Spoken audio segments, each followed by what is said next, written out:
Maharashtra superfast news चॅनलमध्ये आपले सहर्ष स्वागत आहे।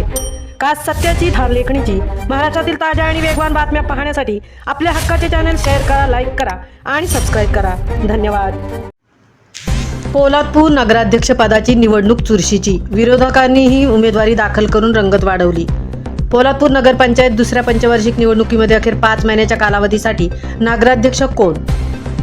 पोलादपूर नगरपंचायतीच्या नगराध्यक्ष पदाच्या निवडणुकीत आता चांगलीच रंगत निर्माण झाली असून सत्ताधारी पक्षासह विरोधी पक्षांनीही उमेदवार मैदानात उतरवल्याने निवडणूक चुरशीची होणार असल्याचे चित्र स्पष्ट झाले आहे। पोलादपूर ग्रामपंचायतीचे नगरपंचायतीत रूपांतर झाल्यानंतर पहिल्या पंचवार्षिक कार्यकाळानंतर दुसऱ्या पंचवार्षिकमध्ये नगराध्यक्ष पदाच्या वाटपाचा फॉर्म्युला राबवण्यात आला होता।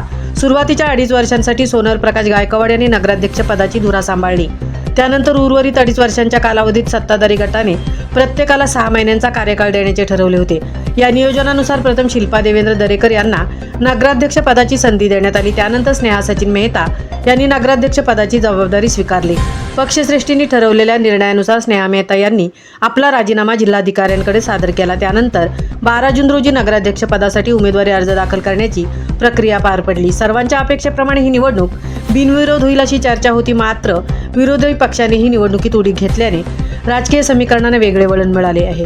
राष्ट्रीय काँग्रेस अजित पवार गट यांच्या वतीने आशा सचिन गायकवाड यांनी नगराध्यक्ष पदासाठी उमेदवारी अर्ज निवडणूक अधिकारी विनय शिपाई यांच्याकडे दाखल केला, तर सत्ताधारी शिवसेना शिंदे गट यांच्या वतीने अस्मिता उमेश पवार यांनी उमेदवारी अर्ज सादर केला। सध्याच्या पंचवार्षिक कार्यकाळातील अवघे 5 महिने शिल्लक असताना होणारी निवडणूक आगामी नगरपंचायत निवडणुकांच्या दृष्टीने महत्त्वाची मानली जात आहे। पुढील पंचवार्षिक निवडणुकीत नगराध्यक्षपद हे जनतेतून निवडले जाणार असून ते ओबीसी महिला प्रवर्गासाठी राखीव असण्याची शक्यता आहे। त्यामुळे सध्याची निवडणूक ही आगामी राजकीय ताकद आजमावण्याची संधी म्हणून पाहिली जात आहे। राजकीय गणिताचा विचार करता सत्ताधारी शिवसेना शिंदे गट यांच्याकडे 9 सदस्यांचे संख्याबळ आहे। विरोधी पक्ष असलेल्या राष्ट्रवादी काँग्रेस अजित पवार गट यांच्याकडे पूर्वी 6 सदस्य होते, मात्र आता एका सदस्याने शिंदे गटात प्रवेश केल्याने त्यांची संख्या 5 वर आली आहे। याशिवाय भाजपचा 1 सदस्य असून 1 जागा रिक्त होती। या जागेच्या पोटनिवडणुकीत झाली असली तरी संबंधित सदस्याला नगराध्यक्ष निवडणुकीत मतदानाचा अधिकार नसल्याची माहिती आहे। त्यामुळे आता सर्वांचे लक्ष सत्ताधारी गटातील सदस्यांच्या मतदानाकडे लागले आहे।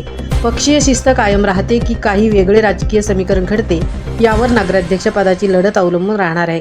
त्यामुळे पोलादपूर नगरपंचायतीची ही निवडणूक आगामी राजकारणाची दिशा ठरवणारी असल्याची चर्चा राजकीय वर्तुळात सुरू आहे। पोलादपूर नगरपंचायतीच्या दुसऱ्या पंचवार्षिकातील अखेरच्या 5 महिन्यांसाठी नगराध्यक्ष कोण याकडे लक्ष लागून राहिले आहे। महाराष्ट्र सुपरफास्टसाठी धनराज गोपाळ, सिद्धेश पवार, सहतृप्ती भोईर, पोलादपूर।